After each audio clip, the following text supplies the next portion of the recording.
Welcome to a very special presentation of the novel A Really Good Day by James Hosek. On its surface, it's a story about a remarkable round of golf.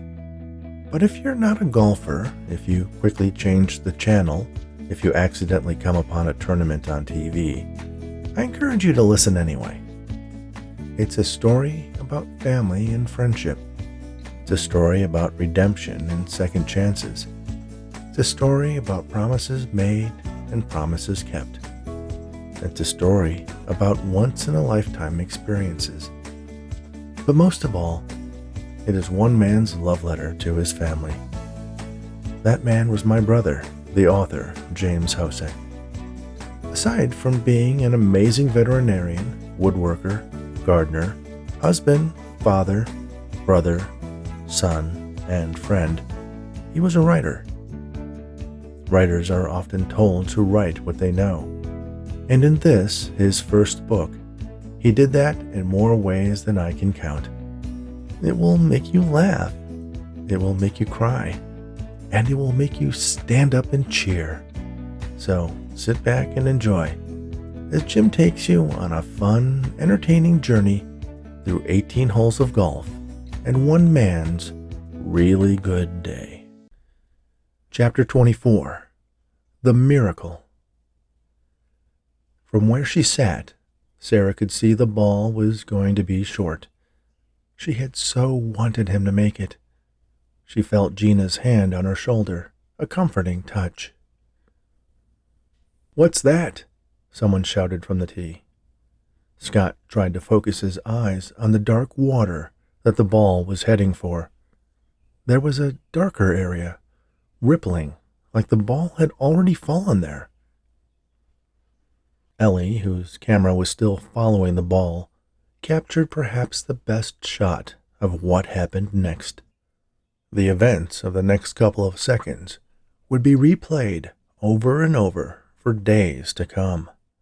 The possibility had occurred to no one, and if anyone had suggested it, they never came forward. Shortly after Scott and Paul saw the ball hit the water, they heard the slower traveling sound waves of the ball hitting something hard, similar to when an errant shot hit a cart path. The ball rose off the surface of the water with nearly the same speed it had landed.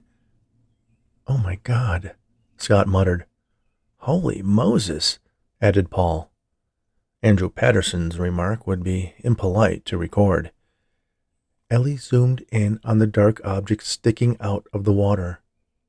It was a turtle shell, and next to it, the turtle's head broke the surface for a moment. Then he sank back down into the shallow water of the pond. She remained focused on the spot, wondering if it would make a return appearance. Then she remembered what happened at the 17th tee. It couldn't be, she tried to convince herself. But once again, impossible was becoming a useless word on this day of miracles. "That," grunted Harold Frisk to the slack-jawed man sitting next to him, "was the turtle you almost killed." Carl Bateman snapped out of his disbelief for a moment. "It can't be." "It can if I say it is." Karen Blakely's smile, the one that had broadened as she saw the ball heading into the water hazard, faded into incredulity as she watched it bounce high into the air off the surface of the water and land on the edge of the green, to stop 3 yards from the pin. Jesus Christ. "Probably not too far off the mark," commented Tim Carousel. April shook her head. From where they stood, they couldn't see what had caused the ball to skip out of the water, but seeing it wouldn't have helped make believing it any easier. "Looks like it's over for your boy," Tim Carousel stated. "I think I'll try to track down that Jake Fisher fellow, see if we can work out some sort of deal here." He walked away from the two women, neither one of them seeming to have the ability to follow him. "What was that?" April asked. "It was a turtle," said a helpful golf fan watching the replay on his smartphone. A what? Karen asked. The short man with thick glasses, blue windbreaker, and a Cubs baseball cap held the tiny screen where Karen could see it. She stared at the image for a moment before feeling the eyes of the nerdy fan staring down her blouse. She shrugged her jacket over her chest and turned away from the man with disgust. Get a life, she muttered. From where he stood, some 340 yards away, Scott couldn't see how close he was to the pin. It didn't really matter. He had done it. Had it been the turtle telling him to go for it, prompting Scott telepathically that he had his back, so to speak? His hands went to his head as he dropped his driver and took a step back. Thank you, thank you, thank you, he said, perhaps to God, but maybe to the turtle as well. Someone was looking out for him today. Paul was standing next to him, his left hand grasping his buddy's shoulder firmly. That, my friend, was pretty cool. Hard shot to make. Do you think you hurt his shell? I don't know, Scott answered. I hope not. If it was the same one I put in the water back on 17, he's a good-sized turtle. Pretty thick shell. Probably set his guts ringing like a bell, Paul pointed out. Ding-dong, agreed Scott. Andrew Patterson squinted at the green. Is he on? Is he on? He kept asking with disbelief. It's on, answered a voice from behind him. That's impossible, Andrew said. That can't be. It was going in the water. I saw it going in the water. That's not fair. It's not fair. The guy's got luck coming out of his ears, said the same voice. That's all it is, agreed Andrew, without looking at the source of the voice. Just pure and simple dumb luck. A 1 in a billion shot. It should have gone in the water. You never had a chance against this guy, said the voice. I played the best I could, Andrew said. He turned to look at the source of the voice. It was the large, red-jacketed official that had been following them along the back nine. What could I do? Absolutely nothing. Andrew looked toward the tee at Scott and Paul. A couple dozen people were crowding the golfer, holding out bits of paper for an autograph, others having him sign their scorecards that they had been keeping as they followed the two golfers. Andrew pulled out his scorecard. He looked at how he had come so close. He was leading at one point. He had the tournament in his hand, but that lucky son of a gun had taken it. It truly was his day. Andrew worked his way through the crowd of people, holding his scorecard in front of him. Scott was signing whatever was thrust in front of him, basking in the sudden but doomed to be short-lived celebrity status that was thrust upon him. As he took Andrew's card from his outstretched hand, the crowd silenced as they recognized Patterson. Scott signed his name, and as he handed it back, realized it was Andrew Patterson's card he had just autographed. Andrew Patterson looked different. He didn't look defeated or disappointed or frustrated. He looked happy. Congratulations, Mr. Hanover, he said sincerely. Scott pocketed his pen and shook the outstretched hand. It's Scott. Congratulations, Scott. It was truly an amazing shot. And congratulations on the birth of your child. A girl? A girl, yes, Scott answered, still holding Andrew's hand. Game's not over, Andrew. I believe you're up. I'm not going to try that, he said. I didn't think you would. I'll see you on the green. Wouldn't miss it for the world. Andrew turned and walked back to where his golf bag was. The officials were doing their best to keep autograph seekers away now. He sighed as he reached for his bag and pulled out his 3-wood. The tournament was over in terms of who would finish first and who would finish second, but how he would come out was still to be determined. He could easily play the bitter perfectionist who felt he was cheated out of his victory, or he could be the consummate sportsman.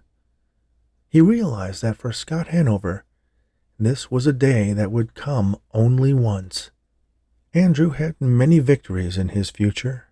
He still had a better score than he had planned on. No one else was close to third place. He was sure that even Joe Calkin would have had a tough time keeping up with him today. He wondered if playing against Hanover had an unintended effect on his game. Maybe Scott had pushed him to be a little better than usual. Perhaps he had shown Andrew that there was still a little more he could put into his game. As the fans departed, satisfied with a scrawled name on a piece of paper or directed to back off the tee by the officials, the 4 women sitting on the trailer to the side came into his view. He only saw Sarah's smile. Little Sally was sleeping now, satisfied with her first meal, and obviously tired from the ordeal of being born. "You do that all the time out here?" Sarah asked. "First time, actually." "Why did you even try? Even Gina thought you were insane to do it." "I just had a feeling." "Do you want to hold her?" Sarah asked. "She's sleeping," Scott pointed out. "If this crowd won't wake her, nothing will," she argued. Sally and Gina helped Sarah up, and she passed the bundled baby to Scott. He held Sally Gina and couldn't help the tears that welled in his eyes. He was holding his daughter. "Please clear the tee," the large, red-jacketed man announced. "Mr. Patterson is up." The crowd quickly left, realizing the quicker Andrew got on, the sooner they'd get to see what was going to happen next. Jason Bernard sank back into his chair as he watched Scott take his daughter in his arms, and the loving smile on his own wife's face.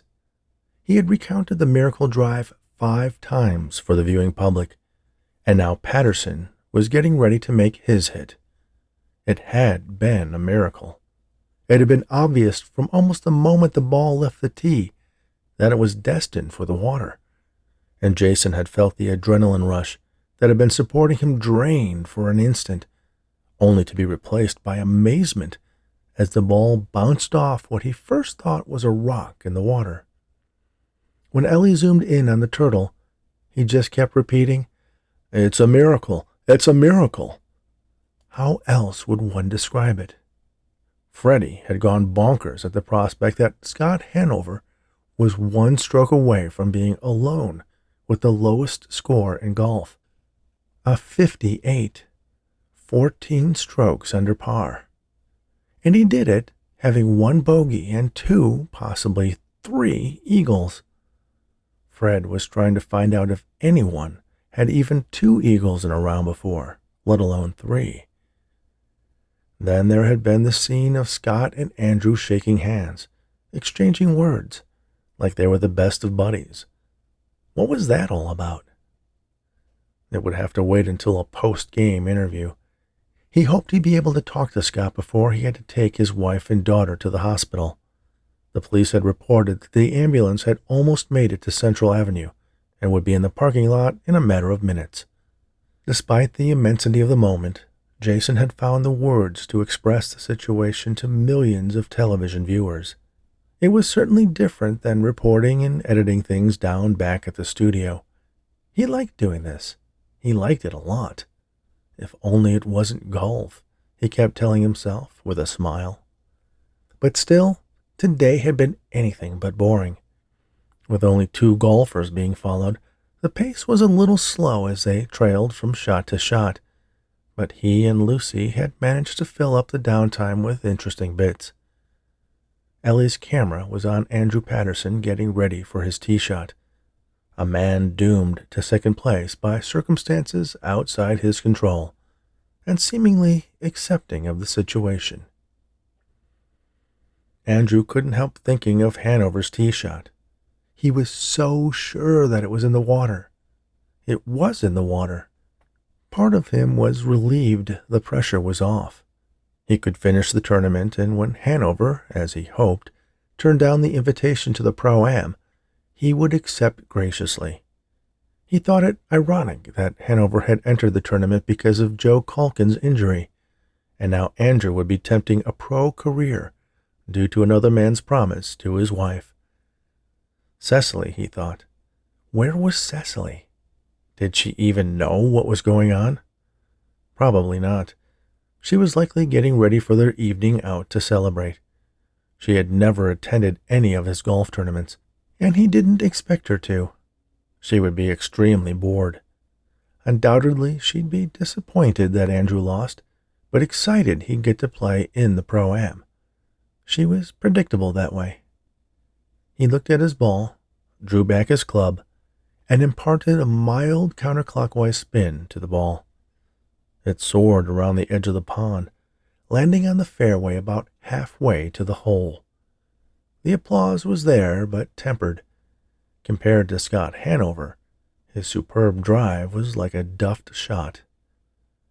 Andrew went back to his clubs and was surprised to see Jake Fisher standing there with the bag slung over his shoulder. That was a nice thing to do. What, not showing up your client? Andrew asked. I do believe you told a joke, Mr. Patterson, Jake said, laughing. Well, I won't make a habit of it, Andrew promised. Looks like you could use a hand, Jake said, stating the obvious. Thank you, Mr. Fisher. I certainly could.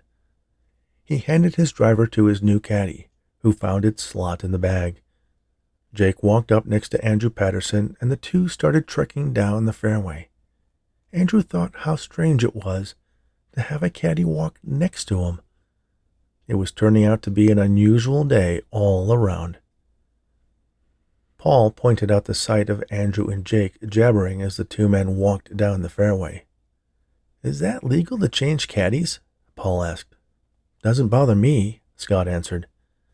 But he's your agent, Paul pointed out. I don't need an agent. Well, apparently neither does Andrew Patterson. So why is Fisher doing it? Because Andrew needed a caddy, and it's a nice thing to do. I suppose, Paul agreed. He picked up Scott's bag. You gonna carry her all the way to the green? He asked, nodding at the sleeping infant. If Sarah lets me, he answered. He looked over at his wife. She had collapsed into near sleep. Gina and Sally offered her a drink, produced by one of the officials. He walked over to her. Mind if Sally Gina walks with me to the green? He asked. I think she'd enjoy that, Sarah said with a smile. By the time Andrew and Jake had reached Patterson's ball on the fairway, they had both discovered some things in common that neither would have thought. They both loved crosswords, Stephen King novels, and Meg Ryan movies. Listen, Jake, Andrew said as they stood staring toward the green. I can get out of my contract with Blakely. You can be my agent. No, don't. Karen is very good at what she does. She'll do right by you. What will you do if Hanover ducks the limelight like you think you will? Something will come along. That's how it's always been with me. Something always seems to come along. 5 wood, Andrew instructed. He suddenly realized that the well-trained Eric Peters had actually become an integral part of his golfing. He pondered giving the boy another chance. Maybe, he thought. He lined up his shot, swung at the ball, and sent it onto the green, a yard or two behind Scott Hanover's. Finish up with a par, he thought. Not bad. Get out there, April Weinstein urged. What? Asked Karen.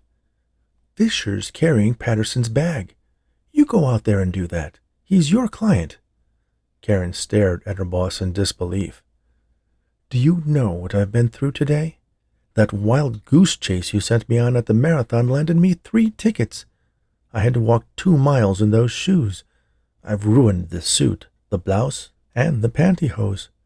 I had to use a payphone, for God's sake. I am not going to carry golf clubs. You can do it if you want, but I'm staying here.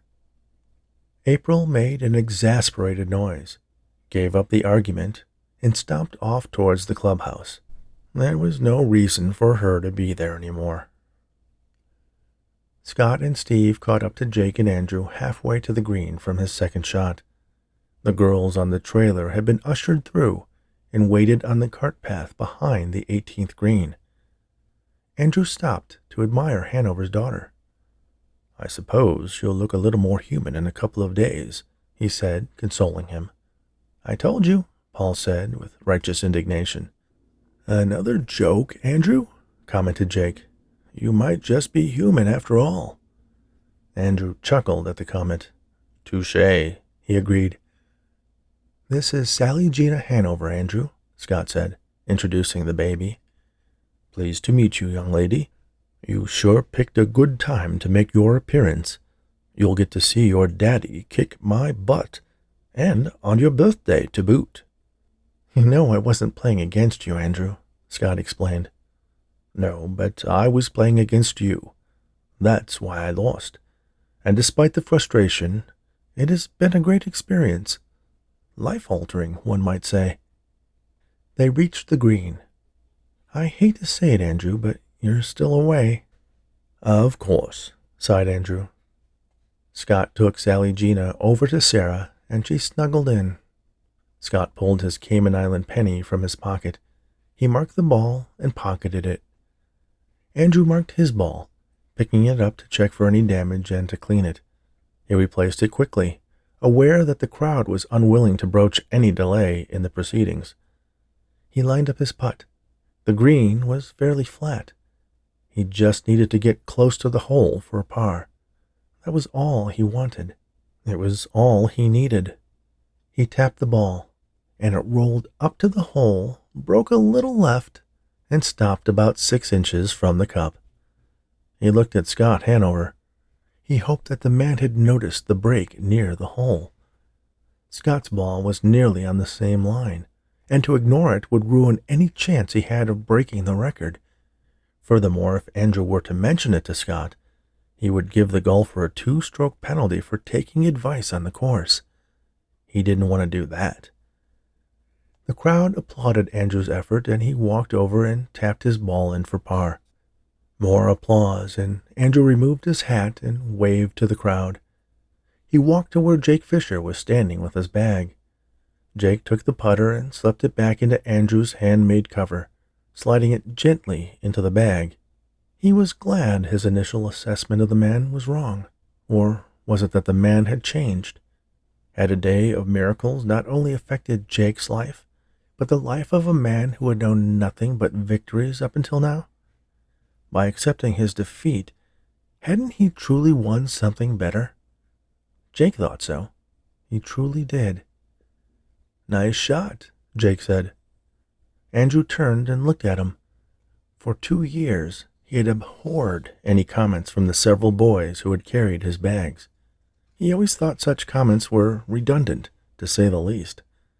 Andrew already knew he was a good golfer. To have others express that opinion to him had always irked him before. He turned to Jake and said, "Thank you." Jake clapped him on the shoulder with a big friendly hand and smiled and nodded. The miracles continued.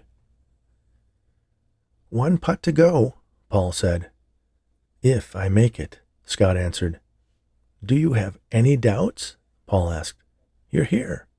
There is no way that ball is not going in." "You saw that break to the left in Andrew's shot?" Scott asked. "Like he was giving you a free lesson on how to one-putt this hole." "I rather think he was." "Awful nice of him." Scott knelt on one knee behind his ball and examined the turf. He couldn't see the break, but he knew it was there. He stood and lined up his shot, aiming an inch to the right of the hole. If he missed, he would miss. One more shot and he could go home, or rather to the hospital with his family. His family. What a concept it was. The crowd's rumble diminished to silence, but Scott wasn't there with them. He was watching his daughter, years in the future, taking his 2-big putter and knocking a golf ball around the backyard. She was smiling and determined to hit it all the way across the yard. He took his customary 3 practice swings to set the speed of the putt. He stepped up to the ball, lining up the lines on the top of the putter to the spot he had picked out to the right of the hole. He drew the club back and closed his eyes. The club swung forward. He heard the tap of the club and held his breath, waiting for the plunk of the ball falling into the hole. He never heard it. The roar of the crowd and the screams of Paul Bauer from several yards behind him deafened his ears to the final confirmation. He opened his eyes, and his ball was nowhere to be seen. He breathed and swallowed and collapsed to his knees. His exhaustion was sudden and unexpected. He buried his face in his hands, and his body shuddered with pure joy. Paul and Jake were suddenly standing next to him. They helped him up. "Are you okay?" Paul asked. "I'm fine," he answered. Scott walked over to the hole and picked up the ball. He tried to hand it to Paul, but he pushed it back. "You keep it," he insisted. "No," Scott answered. "This would not have happened without you. Sell it on eBay if you want. You've earned it." Paul took the ball. "I'll never sell it." "Your loss," Scott joked. The 2 friends hugged, and Paul held the ball in the air to the delight of the crowd.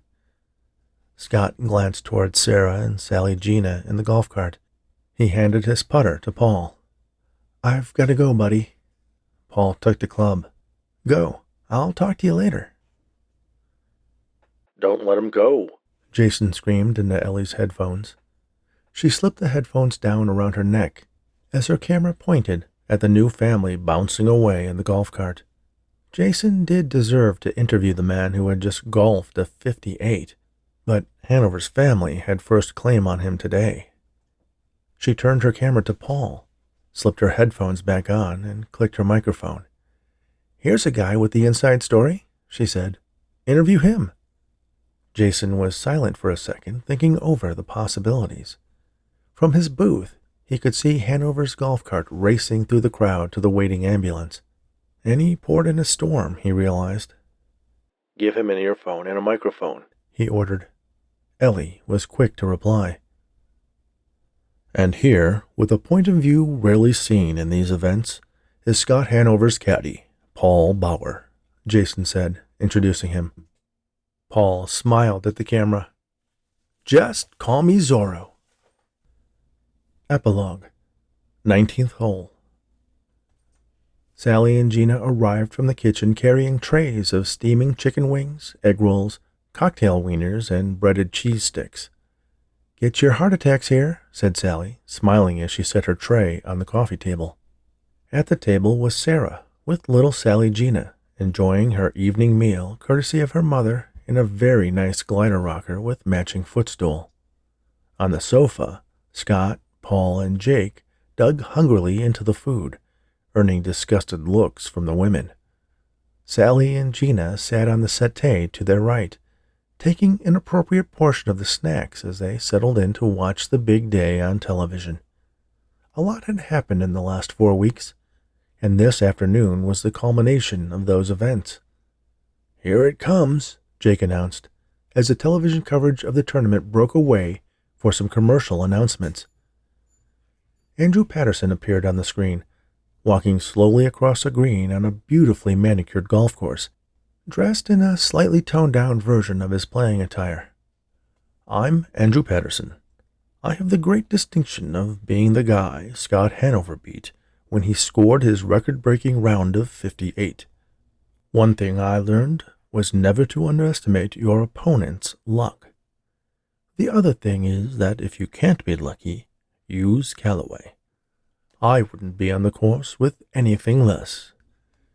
He stopped by a ball sitting several yards from the hole. The camera changed perspective to reveal the Callaway logo on the ball, then returned to focus on Andrew. He had his gold-handled jade putter in his hand. With total nonchalance, he backhanded the ball at the hole behind him, and miraculously, the ball rolled right into the cup. I wonder how many takes that took, Paul said. Shh, Gina warned him. The scene was replaced with a picture of a box of a dozen Callaway tour balls and 5 words printed below them, which were echoed by the announcer. All the way with Callaway. The ad was replaced by an SUV driving jauntily through a muddy back road. Too bad you didn't end up with a piece of that, Scott said to Jake.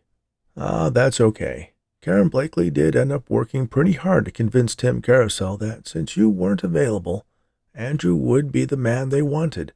After all, he was who they were after in the first place.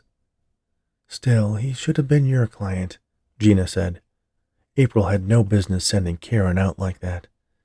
Hey, at the time, given my history, it was a wise business move. Besides, I do better with the little guy. Oh, I think this is it, Sarah said, as the SUV ad faded out, and the dark, mirror-like surface of a pond filled the picture. The camera panned to a figure sitting on a log. As he turned to face the camera, the friends gathered in the living room cheered the appearance of Paul Bauer. Shh, Paul shushed. Paul, on the TV, started. When history is being made, a golfer doesn't need to have a caddy who's unprepared. I'm there with his clubs, his balls, his tees, and a little friendly advice. The camera panned down to the log he was sitting on. Next to Paul sat a very large turtle. And for my assistant, I use only the best. Paul was now holding a short green can. Turtle wax, guaranteed to give you the perfect bounce on the golf course and the longest-lasting shine on your car. The replay of Scott's drive on the 18th hole from the month before played. A caption explained to the few watching who didn't know what the event was what had happened. While Scott and Paul celebrated, the camera zoomed in on a can of turtle wax tucked into Scott's golf bag, thanks to some sort of digital imaging magic.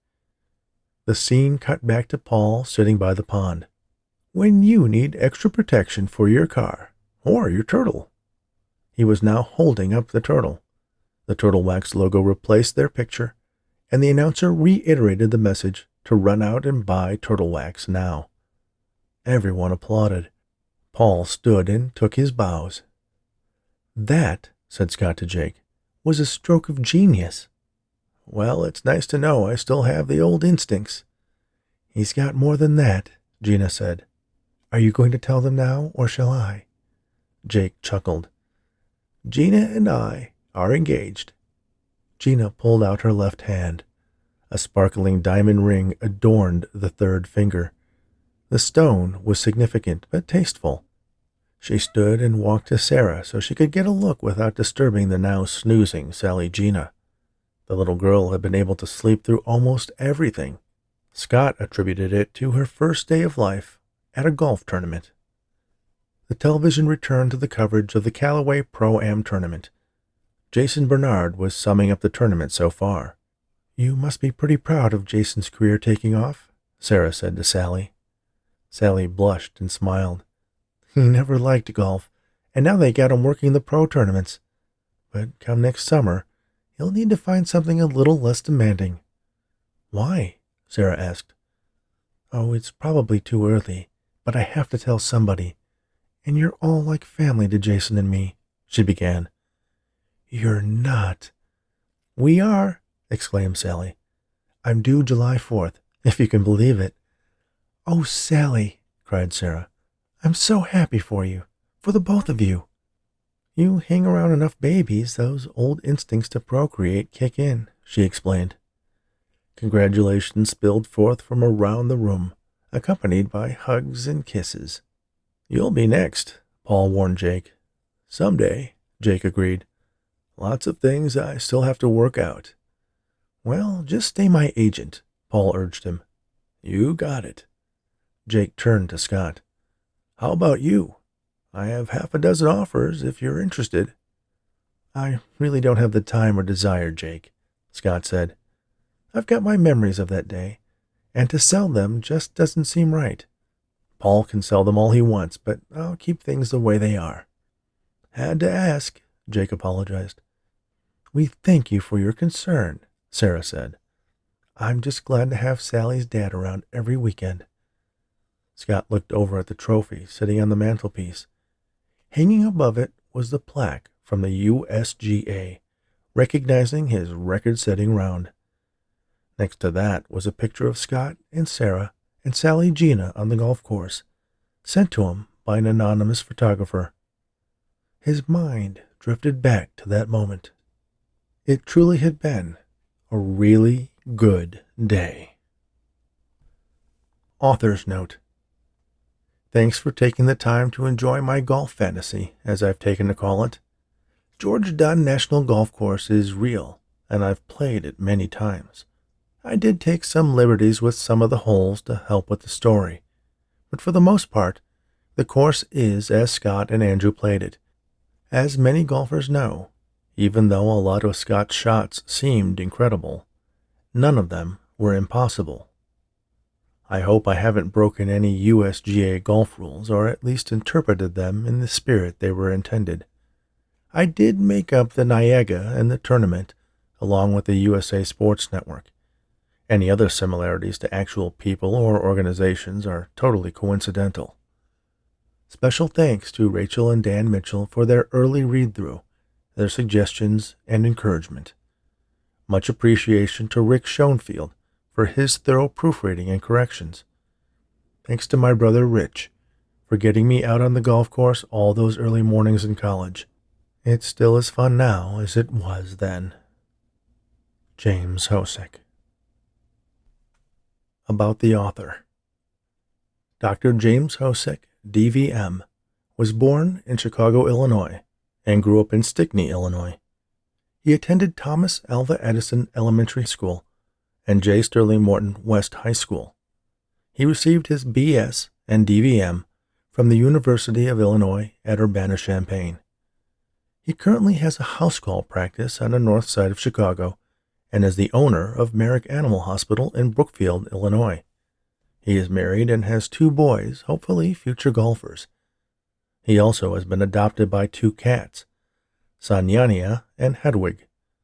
Apart from writing and golfing, he enjoys gardening, woodworking, and photographing mushrooms.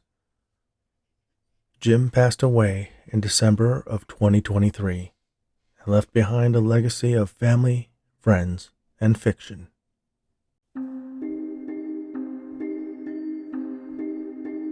Thank you for listening to A Really Good Day, a novel by James Hosek, narrated by Rich Hosek. If you're interested in purchasing a hardcover edition of this story for yourself or a golfer in your life, visit jimbooks.myshopify.com. You'll get free shipping in the United States. You'll also get the complete audiobook and ebook editions with your purchase. And make sure to subscribe to the mailing list for updates about the upcoming release of his Doctor at Mystery series, cozy mysteries about a crime-solving veterinarian. Thanks again, and all the very best.